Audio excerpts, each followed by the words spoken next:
नमस्कार दोस्तों सांसद प्रिया सरोज की शादी अब 18 नवंबर को नहीं होगी, क्योंकि प्रिया सरोज की शादी रिंकू सिंह से 18 नवंबर को होने वाली थी। वाराणसी में होनी थी, होटल बुक हो चुका था, तैयारियां शुरू हो गई थी, लेकिन इस बीच खबर यह आ रही है कि अब दोनों की शादी 18 नवंबर को नहीं होगी। क्यों नहीं होगी ये भी हम आपको बताएंगे। समाजवादी पार्टी की सांसद हैं प्रिया सरोज, मछली शहर से ये चुनाव जीती थी। 8 जून को इन्होंने लखनऊ के सेंट्रम होटल में क्रिकेटर रिंकू सिंह के साथ एंगेजमेंट की थी। इस हाई प्रोफाइल रिंग सेरेमनी में तमाम बड़े बड़े मेहमान शामिल हुए थे। अखिलेश यादव, डिंपल यादव, जया बच्चन, राम गोपाल यादव, शिवपाल यादव, इकरा हसन, पुष्पेंद्र सरोज, इसके अलावा बहुत से ऐसे सितारे थे जो खास थे और वो सब लखनऊ आए थे प्रिया सरोज और रिंकू की रिंग सेरेमनी में। उसी वक्त ये पता चला कि 18 नवंबर को रिंकू और प्रिया की शादी वाराणसी में होने जा रही है, लेकिन इस बीच अब खबर ये सामने आ रही है कि इन दोनों की शादी 18 नवंबर को नहीं होगी। 18 नवंबर को होने वाली शादी कैंसिल हो गई है, बल्कि अब ये शादी जो है ये अगले साल होगी, यानी इस साल ये शादी नहीं होगी। अब आपके जहन में ये सवाल होगा कि आखिर ये शादी क्यों नहीं होगी या क्यों नहीं हो रही है 18 नवंबर को, तो उसके पीछे की वजह हम आपको बता देते हैं।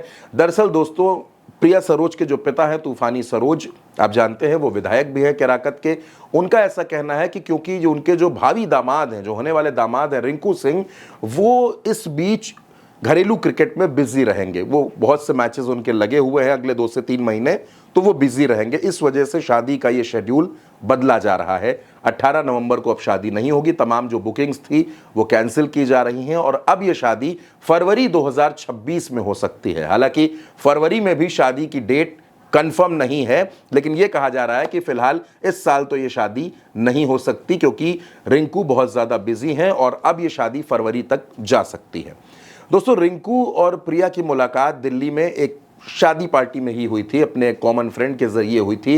इसके बाद दोनों में बातचीत शुरू हुई, नज़दीकियां बढ़ी और फिर दोनों की दोस्ती एक अफेयर में बदल गई। दोनों के बीच में रिलेशन था और अपने इस रिलेशन को दोनों ने कंफर्म भी किया। एंगेजमेंट हुई, अब शादी भी होनी है। हालांकि शादी की तारीखों में बदलाव हो रहा है। एंगेजमेंट के मौके पर आपने देखा था प्रिया बेहद खुश भी थी, कई मौक़ों पर वो इमोशनल भी हुई, डांस करते हुए भी नजर आई। रिंकू सिंह के साथ उन्होंने ज़बरदस्त डांस किया था। अखिलेश यादव भी यहाँ पहुँचे थे, डिंपल यादव भी पहुँची थी और दोनों ने प्रिया सरोज को उनके आने वाले भविष्य के लिए खूब सारी शुभकामनाएं दी थी, खूब बधाई दी थी और ये कहा था कि आने वाला वक्त रिंकू और प्रिया के लिए बेहद यादगार बने, खूबसूरत बने, यही हर किसी की शुभकामनाएं हैं। इकरा हसन ने भी शुभकामनाएं दी थी प्रिया सरोज को और ये कहा था कि उनकी बहन जैसी दोस्त प्रिया सरोज की एंगेजमेंट हुई है, इस मौके पर वो बेहद खुश हैं। जया बच्चन भी इस फैमिली के कार्यक्रम में शामिल हुई थी। तमाम वीवीआईपी मेहमान शामिल हुए थे और उम्मीद थी कि जब शादी होगी नवंबर में 18 नवंबर को, तो बहुत से वीवीआईपी मेहमान वाराणसी में नजर आएंगे, लेकिन फिलहाल ये डेट बदल दी गई है। अब फरवरी में ये शादी हो सकती है, यानी रिंकू और प्रिया को अभी थोड़ा सा इंतज़ार और करना पड़ेगा। उनकी शादी में अभी थोड़ा और वक्त लगेगा। तो दोस्तों, प्रिया सरोज और रिंकू सिंह की 18 नवंबर की शादी कैंसिल है और ये शादी अब फरवरी में होगी। इस खबर के बारे में आप जो कुछ कहना चाहें भारत एक सोच के कमेंट बॉक्स में अपनी राय ज़रूर बताइएगा और भारत एक सोच को उत्तर प्रदेश की हर राजनीतिक खबर के लिए, हर सियासी हलचल के लिए सब्सक्राइब भी ज़रूर कीजिएगा। फिलहाल के लिए इतना ही, चलते हैं।